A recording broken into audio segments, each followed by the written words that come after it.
Hi and welcome. I am here today with ASUS Zenfone 8 and I'll be showing you how to get an MI control center on this phone.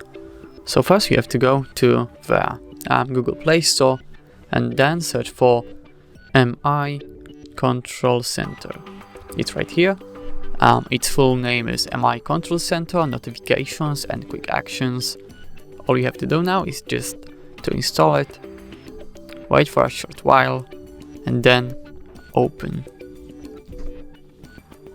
And now we have to tap on Try Limited Version.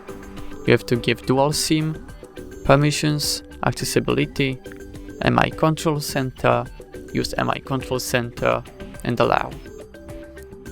Okay, now notifications, MI Control Center, and allow notification access. Allow. Right, now all should be working. Let's close it.